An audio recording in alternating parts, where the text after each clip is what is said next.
每当人们抬头仰望星空的时候我们都会被浩瀚的星空而吸引。在这个浩瀚的宇宙中呢，存在着无穷无尽的星体，而地球呢，只是茫茫星海中的非常渺小的一粒沙而已。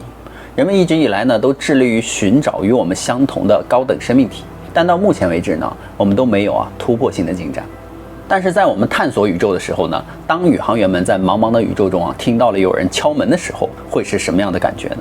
在中国呢，首个航天员杨利伟呢，于2003年呢就搭乘神舟5号航天器呢，在经历了21个小时的飞行之后环绕地球14周，最终呢平安返回了地球。这是中国第一艘载人飞船。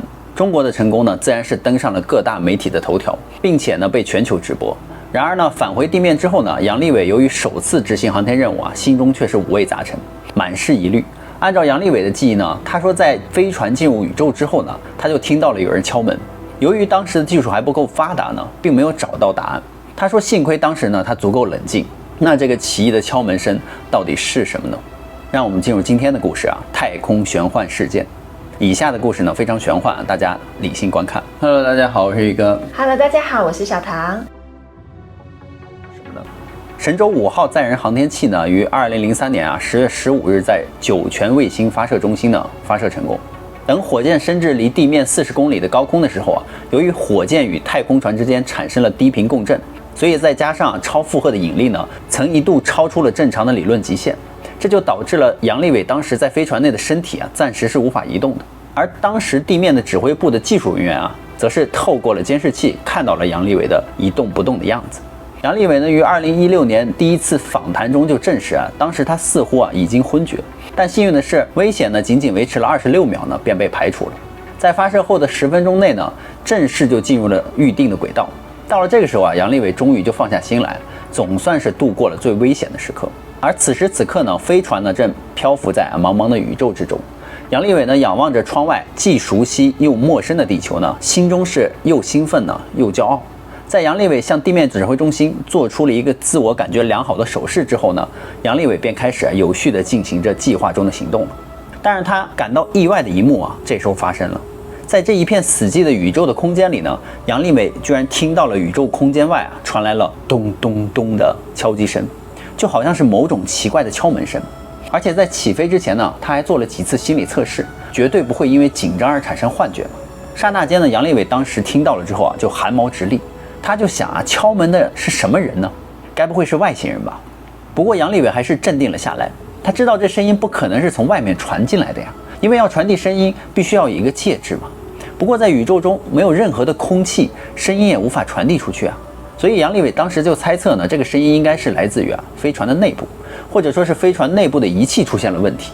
但如果是这样的话，那就更加危险了呀，因为他可能就再也回不了地球了呀。而杨利伟呢，当下就连忙仔细检查了一下飞船的内部，他没有发现任何的异样，这才放下心来，以为自己确实是因为太过于紧张而出现了幻觉嘛。可是还没等到他冷静下来呢，咚咚咚，敲门声再次响起了。杨利伟就再次的快速查看了一遍所有的仪器，还是一切正常。这就让他非常的疑惑呀，难道真的有人在外面敲门吗？所以杨利伟迷茫的就靠在了窗户上，看着窗外，只能看到浩瀚的宇宙以及湛蓝的地球。所以杨利伟就在想呢，莫非是周围环境发生了巨大变化，导致自己出现了幻觉吗？他下意识的就看了自己的身体神志清明，并无任何的异状而且他之前已经联系过了基地指挥部也联系过自己的家人。他说我记得都很清楚可是这声音到底是从哪儿传来的呢？于是杨利伟心中念叨了一句呢，就深深的吸了口气，平复了一下心情。不过很快那诡异的敲门声又响了起来。试想一下，你孤身一个人在危险而未知的宇宙当中，可以肯定这里没有人也没有动物，那可以肯定那个声音你知道从科学上来说呢，它是不应该出现的。但是它不但来了，而且还时不时的来一次。如果是你的话，会怎么想呢？在长达21个小时的航程上呢，他一直被这个神秘的敲门声困扰着。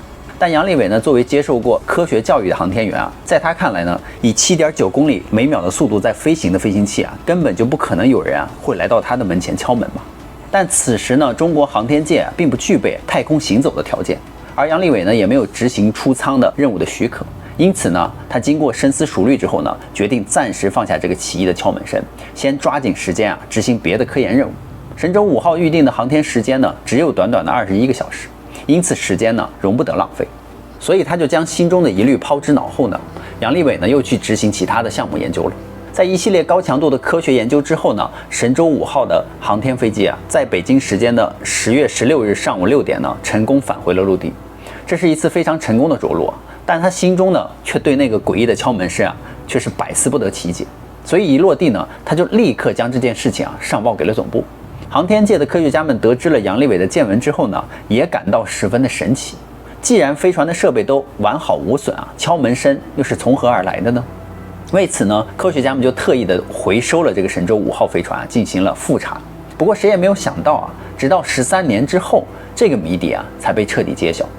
当时苏联呢，在1971年呢，也发射过一艘叫做联盟11号的太空飞船。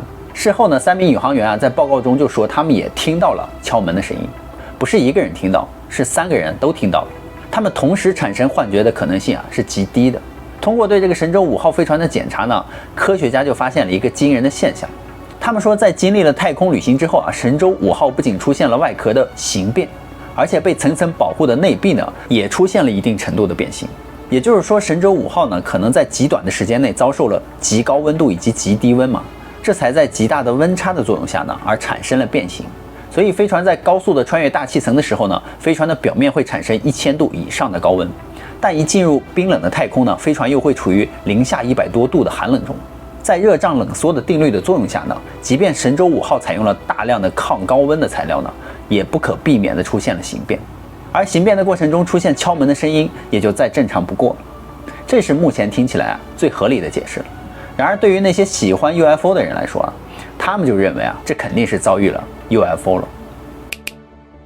因为 NASA 的一名宇航员名叫焦立中，曾经在接受电视访谈的时候呢，当谈及这个奇异的声音的来源的时候呢，他就提到了自己在2005年在国际太空站工作的时候呢，当太阳升起前，他当时正在给这个空间站外面的一个装置安装设备。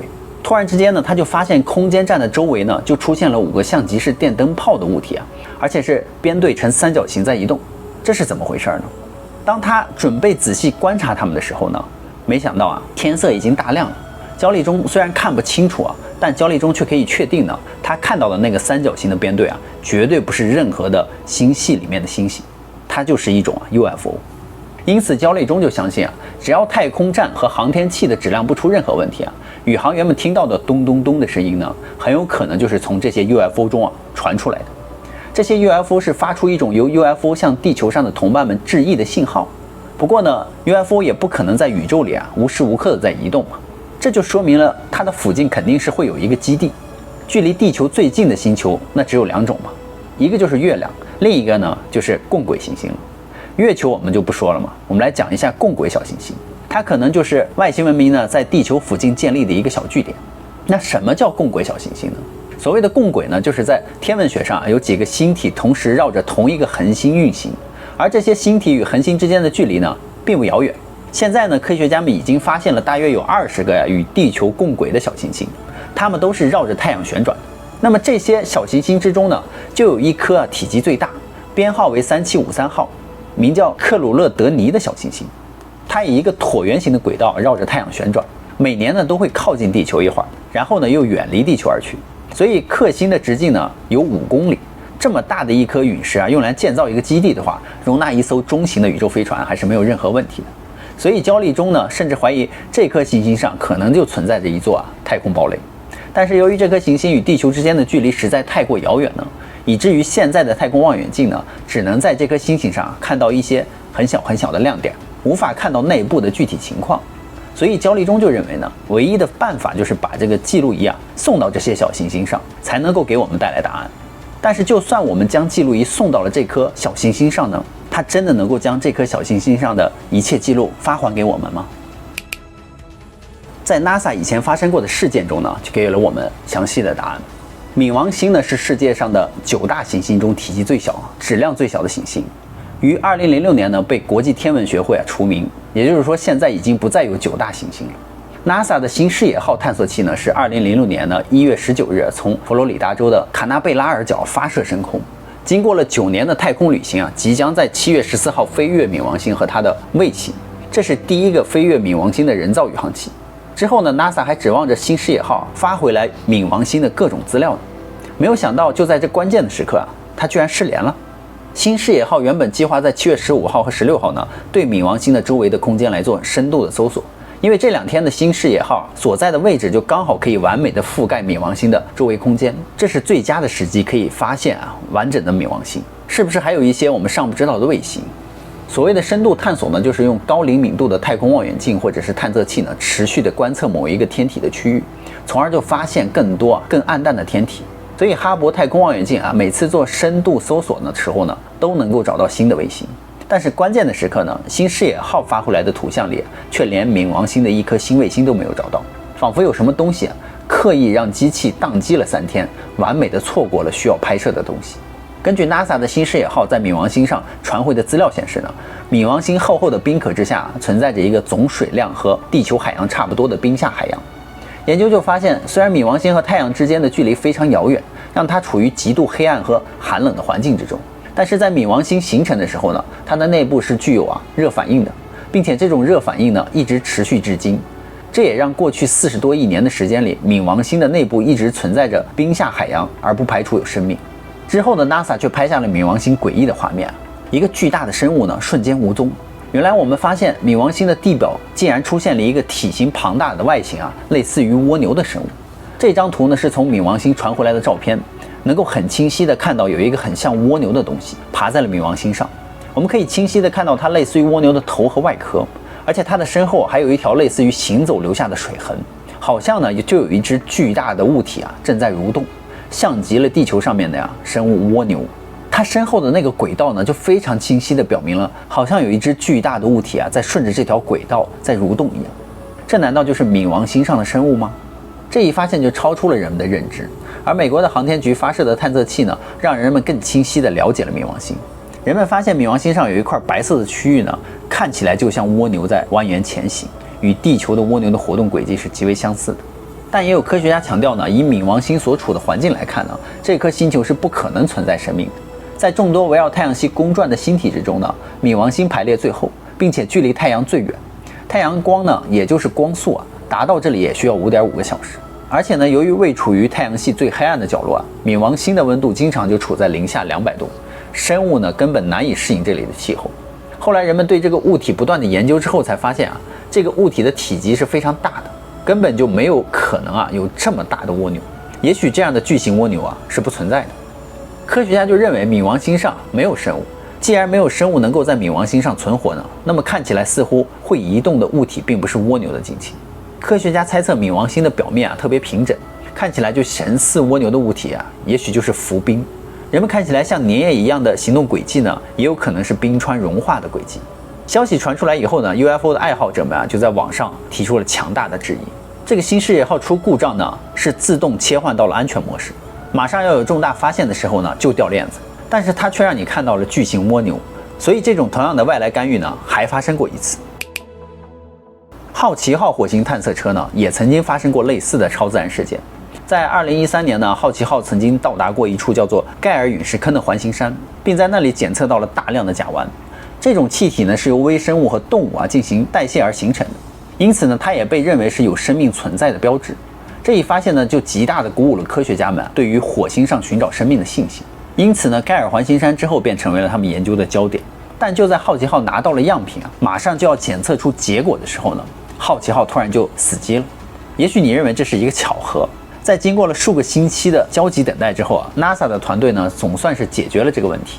好奇号呢，再次开始工作。可惜的是它之前采集的样品居然已经丢失了。这一次的意外的巧合呢，让 UFO 的粉丝们耿耿于怀。他们就猜测，很有可能呢是外星人在暗中观察着人类的行动。如果人们的脚步过快呢，超出了他们允许的限度的话，那么他将果断的干预，让你宕机。包括之前的太空中的灵异敲门声，焦里中偶遇的太空三角形的 UFO 组合，好奇号的宕机，新视野号的失灵，这些事件似乎只是一种巧合，一种宇宙中的意外，但又都疑似是外星生命和人类主动接触的方式。难道他们还不想让人类看到自己的存在，想再继续隐藏自己吗？在 UFO 的圈子里一直流传着一种说法呢，那就是外星球上的生物正在选择性的将自己所知道的东西呢暴露给人类，以此来限制人类对于外星生物的了解，让我们处在一个循序渐进的过程中来进行。美国的五角大楼呢于2023年呢就发表了一份关于不明空中现象的报告。虽然美国政府未正式的承认外星生物的存在，但它通过了定期公布不明空中现象报告的做法呢，实际上已经使 UFO 文化呢由地下转为了地上了。而现在的专家和学者们都已经可以公开的讨论 UFO 了，这难道是有目的的在释放消息，为未来来铺路吗？那么大家觉得呢？请在留言中告诉我吧。好了，故事呢，宇哥就讲完了。好啦，我们今天的视频就到这，别忘了宇哥与小唐的视频是每3天更新一期哦。别忘了订阅关注宇哥与小唐的频道哦，拜拜，拜拜。